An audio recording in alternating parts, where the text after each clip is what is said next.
What's going on, all my toy collectors and turtle fans out there? You know who it is. It's your boy Ox, and welcome to the Cave of Wonders. Now this week, it's been all about the turtles. So if you guys been following my channel, you'll know that we spent the last week taking a look at the Teenage Mutant Ninja Turtles Universal Monsters Collection by Neca Toys. So today, we're going to take a look at April O'Neil as the Bride of Frankenstein. Let's get into it.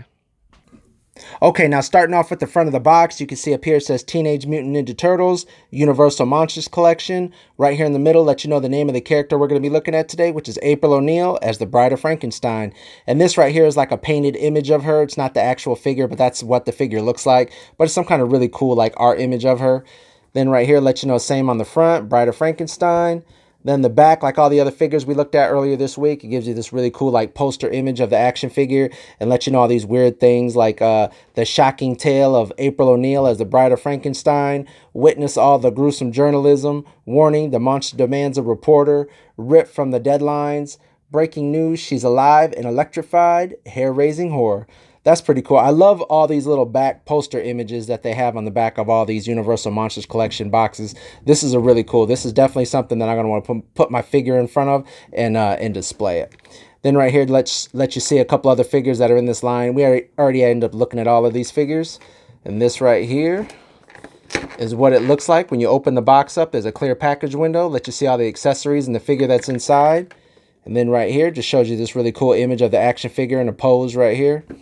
And yeah, I've already measured this box up for you. Like all the other ones besides Leonardo as the Hunchback, this box came out to 6.5 inches long by 9 inches wide by almost 3 inches in depth. So that's how much shelf space you're going to need if you're displaying this in the box. Okay, guys? Let's go ahead and pop this out of the box. Okay, now here's the Bride of Frankenstein out of the box. You can see it comes with the figure, comes with this microphone / electric pole right here, comes with one of Raphael as Frankenstein's little staffs right here, comes with 2 rats, 2 extra pair of hands, a little spider, an extra head sculpt, and then a little purse right here, okay? Let's take a look at this staff right here. This is actually what came with Raphael as Frankenstein's monster right here. It's the same one that he has, but I think it's painted a little bit more darker on the handle. Let's see if I can pop this one out of his hand real quick without breaking it. His hands are a little bit tight. Get out of there, fool. All right, got it. Okay, this is the one that came with Raph, and this is the one that came with April right here. As you can see, these ones don't have that really dark gray on the handle, and right up here on this piece, it's more of like a silver color, but this one's more of a darker color right here. So they're the exact same sculpt, just painted different. And she only comes with one of these, and then she comes with 2 rats. Look like they've been tested on. This one right here has an ear on the side of it. Has a little angry face right there. You know, and that ear don't come off or anything like that. And then this one actually has an eyeball on it. So basically like they've been experimenting on the rats and growing parts. That way they can end up, you know, hooking them onto her or whatever other kind of monsters that they're making. So, yep. Then it comes with, out of the box, she has 2 open hands, but she also comes with 2 gripping hands right here. You can swap those out. That way she can hold some of her accessories. That right there. Good paint work. Then this little tiny spider, trying to make sure the camera can pick that up. There you go. Painted really well. It's really small, not even the size of one of my fingernails. So, but yep. Then it comes with the extra head sculpt, which I don't really see the difference in the hair, but or in the face at all. But we'll take a look at that when I put them up next to each other. But yep, it actually looks like they're using the face of the movie April O'Neil from when they made the NECA movie April O'Neil from the first movie back in the 90s. And then this right here is her little bag, her little purse. You can see it has a little bone sticking out of it. It doesn't actually open up. It has a little padlock on it. But great detail. Actually looks almost like real leather with all the little stitching work. The chain actually feels like metal. I think this actually is metal. I don't think this is plastic like they did all the the chains on Raphael. This actually feels like metal in a way. I'm not sure if it is, but it looks like it feels like metal. So, but yep. Now let's take a look.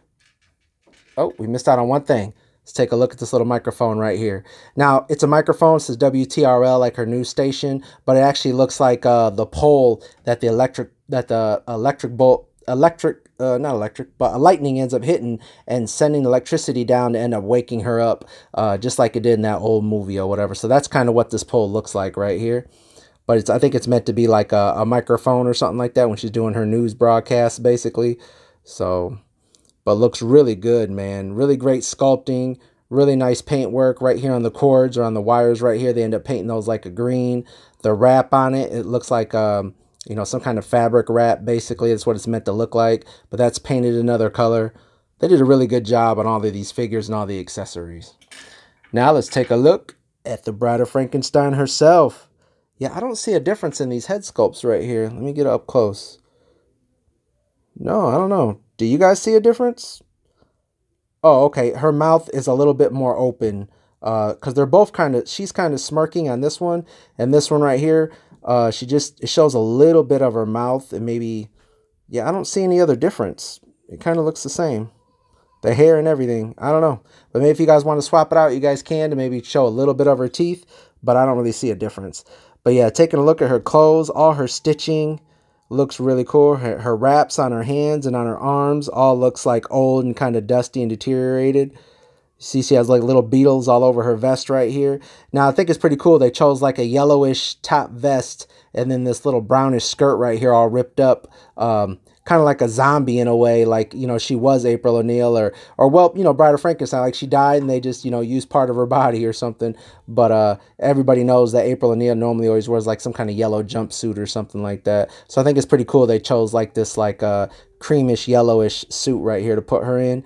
Now you can see she has some kind of voice box right here that's hooked to the front of her neck, going into her neck on the side right there. And yeah, I like the color blue that they chose, kind of like this baby powder blue kind of color for her legs and everything. You can see right there. Hopefully she's a little easier. So far, she's been pretty easy to stand. They gave her like some really thick sandals right here. But let's go ahead and take a look at her articulation real quick, okay? Her head does look up about that far, which is pretty good. Looks down pretty good. I noticed a lot of the turtles that I looked at, because they're so big and bulky or have some kind of theme to them, it was really hard to make their heads go up and down. But with her, I don't see an issue with that. It does go all the way around if you needed to on a ball joint. Her arm does come up. It does swivel around. She doesn't have any kind of bicep swivel. She has single jointed elbows right here. No kind of wrist articulation or wrist. Oh, hold on. She might. No, I thought she did. Yeah, I don't see it turning right there. I thought it would. It does rotate at the elbow, but it doesn't rotate right here like I thought it would. Now, her hand does rotate around. It does go in. It does go out. She doesn't have any kind of ab crunch, but she does have waist swivel right here. It might go all the way around if you guys wanted to. There you go. Yep. Her legs do kick out, but not too far due to the fact that her skirt ends up hindering her articulation down there. But her legs do rotate around all the way up at the top where you can't see up above the skirt. She does have double jointed knees. She doesn't have any kind of boot cut, but her foot does go down. It does go up. It does rock back and forth. No kind of toe articulation. But yeah, that's pretty much it for all the articulation for this figure right here. And yeah, she looks really good. I have no complaints. I did see a couple other reviews where people were like, "Oh, this is just the same kind of mold from the earlier April O'Neil from the movie." But, you know, it is different right here. All this stuff is all different. You know what I mean? Her face might be the same, but different hair. Obviously, they wanted to use that sculpt the best that they can and end up making like this live action, version of Bride of Frankenstein. So I'm not complaining. I'm not expecting her to look like a cartoon like the old figure from back in Playmates, which I don't end up having that, so I can't do a comparison for you guys. But this is a really cool figure. I have no complaints. I love all the different stuff that they gave her, to make her look like, the Bride of Frankenstein, or to fit with that theme of like a monster theme. So yeah, I have no complaints. Let's go ahead and swap out her hands real quick. I'm not going to swap out the head just because it's almost the exact same face, but I'm going to swap out her hands real quick and I'll put these weapons in her hands, or this microphone in her hand basically. All right, guys.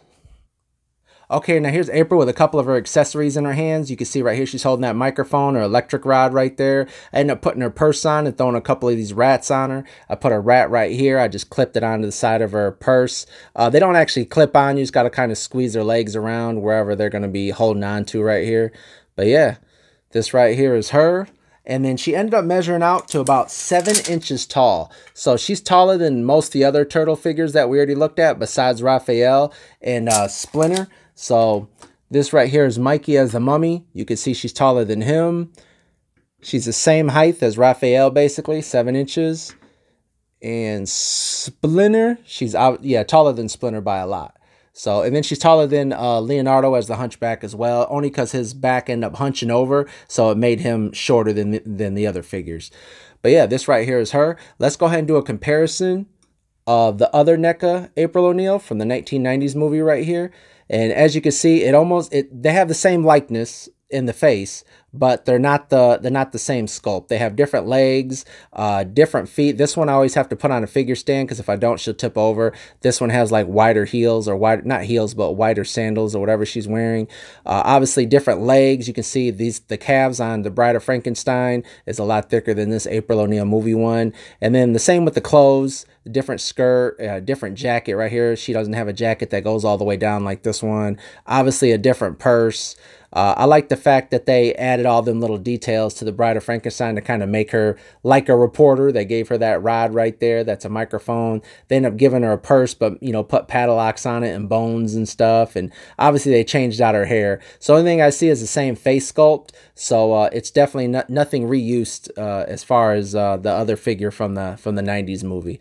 But yeah, man, this is a really cool April O'Neil. I love the idea. I love the fact that they decided to use her again. I don't have the 1990s Playmates Bride of Frankenstein just because I haven't came across it yet. I don't like, you know, obviously like anybody else, I don't like paying a lot of money for old toys. So if I come across it for a good deal, then I'll grab it. But right now, I don't have a way to compare that old one with you guys with this figure. But I hope you guys enjoyed this review. Make sure you guys like and subscribe and stay tuned because tomorrow we're going to look at Casey Jones as the Phantom. And then the next day we'll take a look at Donatello as the Invisible Man. And that'll be it for all these Universal monsters unless they come out with some more of them down the road. But I hope you guys enjoyed this review, all right? Stay cool.